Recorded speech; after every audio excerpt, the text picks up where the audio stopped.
Audiobook, How the Mafia Boss Was Captured, FBI Files. First-person narrative.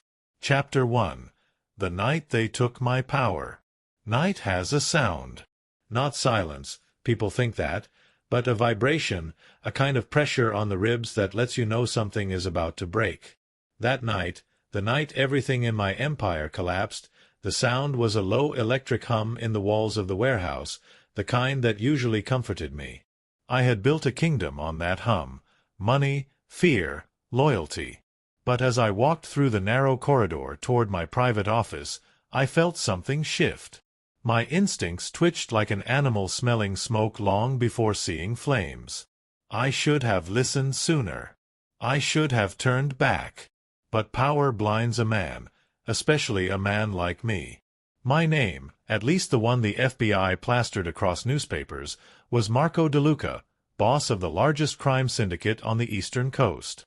To my men, I was Il Sordo, the deaf one, because nothing scared me, nothing made me flinch. But the truth? I wasn't deaf. I just ignored the things I didn't want to hear. And that night, I ignored too much. The first sign was Luca, my second-in-command, missing from his post. The second was the metallic smell, gun oil, fresh. The third was the taste of betrayal sitting on my tongue like cheap whiskey.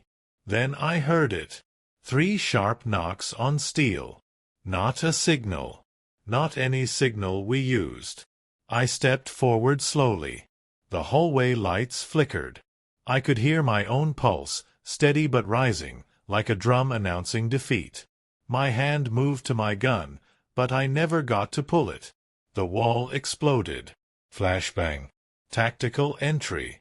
They came in like shadows with teeth. FBI. Down. I fired once, maybe twice.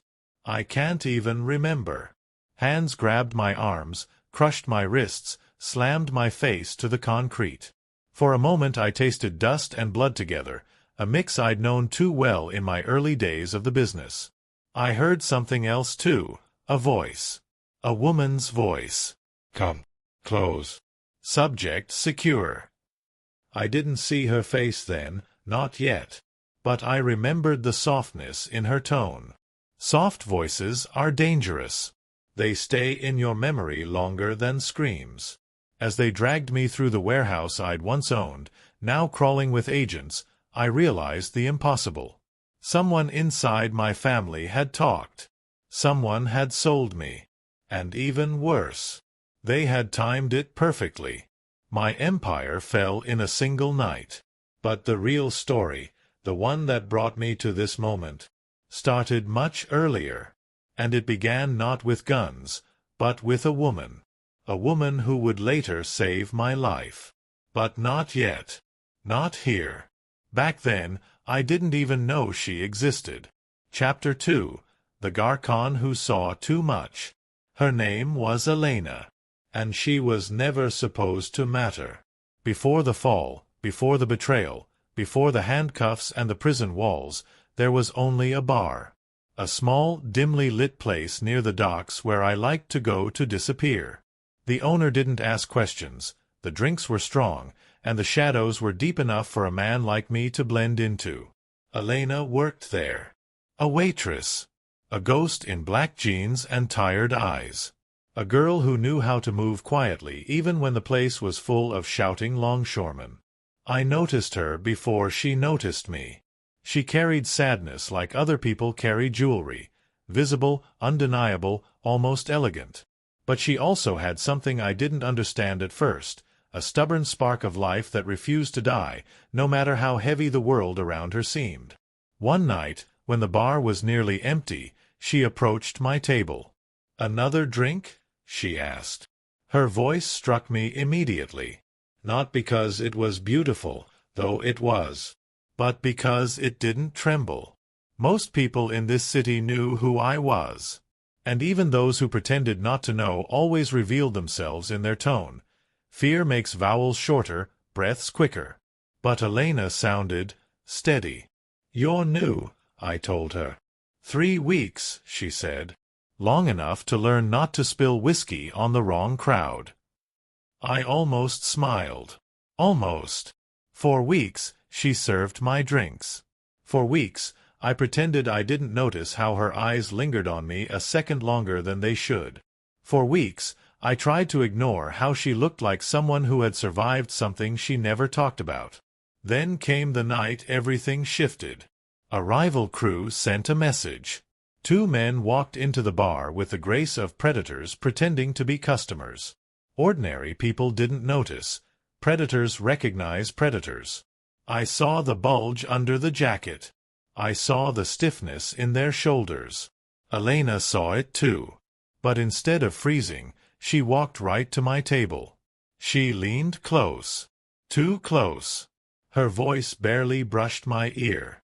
2 men on your left, she whispered. Guns. I don't think they're here for a drink. My blood chilled, not because of the danger. Danger was familiar. But because she had noticed. Because she had understood. Because she had chosen to warn me. Go to the back, I murmured. No. That one word shocked me more than any threat from the hitmen. Why not? I asked. Because if you die here, she said softly, they'll kill everyone else to cover it up. Clever. Courageous. Terrifyingly honest. The confrontation was fast. I stood. The men moved. And I handled it the way men in my profession handle such things. When it was over, when chairs were overturned and adrenaline still burned my veins, I found Elena in the storage hallway, gripping a crate so tightly her knuckles were white. You shouldn't have gotten involved, I told her. You shouldn't have come here, she replied. She was right. But I came back anyway. I shouldn't have. Because that was when the FBI noticed her.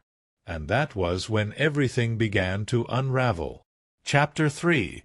The FBI's Playbook. If power taught me anything, it was this. Nothing attracts hunters more than a wounded animal. After the incident at the bar, the FBI tightened its net around me. They didn't come at me with force. Not yet. They used precision, patience, psychology. And they used Elena. Not directly, not at first. They watched her. They waited.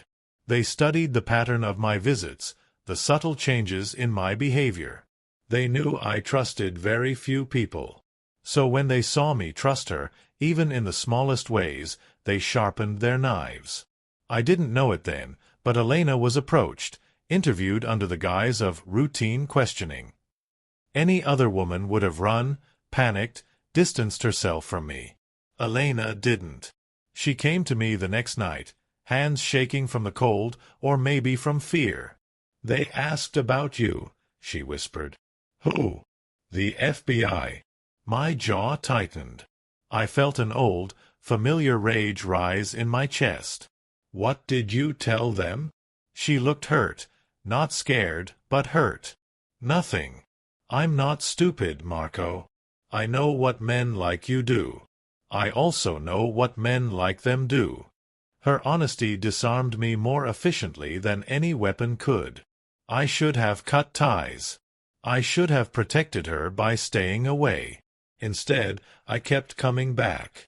And that was their opening. They used her to build a profile of my routines. Where I parked. Who I met. What time I left. They couldn't get inside my syndicate. So they got close through the one person who wasn't part of it.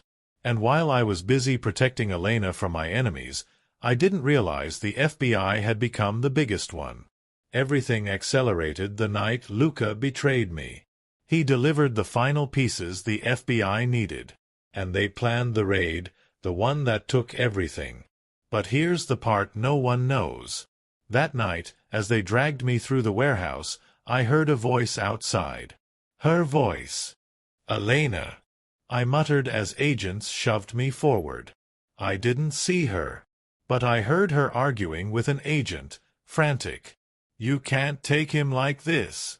He'll die in there. Why would she say that? Why would she care?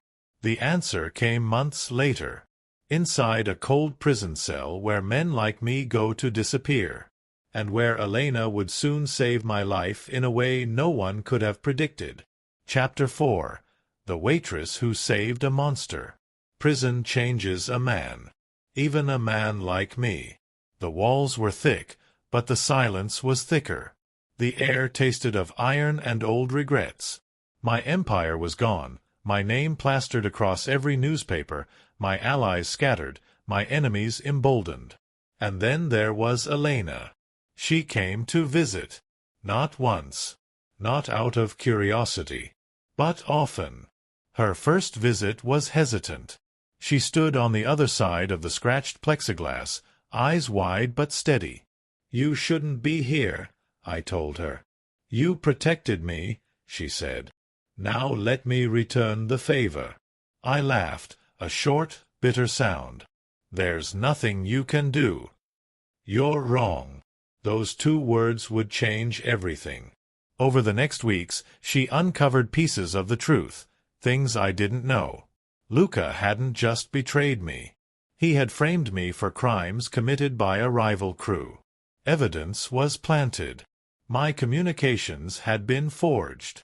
Even the timing of the raid was manipulated to ensure I had no escape route.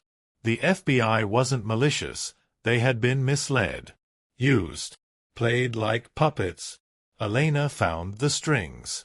She gathered security footage from the bar, old texts from Luca, statements from witnesses too scared to come forward, until she convinced them. She went into neighborhoods no agent would risk entering. She spoke to men who hated me, feared me, admired me. She pieced together the scheme, thread by thread. And she did it alone. One night, during her visit, she whispered, "I know what they did to you. I can prove it." I stared at her through the glass and realized something devastating. She was risking her life for me. A man the world called a monster. A man who had brought nothing but danger to her doorstep. "Why?" I asked. Her voice trembled, not with fear, but with emotion she had held back too long. "Because everyone deserves at least one person who believes they can be better than their worst day." She saved me. She didn't do it with guns or escape plans. She did it with truth, dangerous, inconvenient truth that cut deeper than bullets. Her evidence forced the FBI to reopen the case. Several charges collapsed. Others weakened. Enough of the truth surfaced to reduce what should have been a lifetime sentence. The world believed she saved a criminal. But I knew better. She saved a man. A broken, violent, imperfect man, but a man nonetheless. And tonight, as I stand outside these prison gates for the first time in years, breathing air that tastes like freedom and regret, I see her waiting for me. Same tired eyes. Same stubborn spark. Same woman who walked into my life carrying nothing but a tray of drinks and the courage to tell a Mafia boss he was about to get shot. I walk toward her. The air is cold, but her smile is warm. "What now?" she asks softly. I don't know. For the first time, I don't pretend to. But I do know this. The FBI captured me. The world condemned me. My enemies tried to erase me. But a waitress, a quiet, brave, impossible woman, saved me. And this is only the beginning.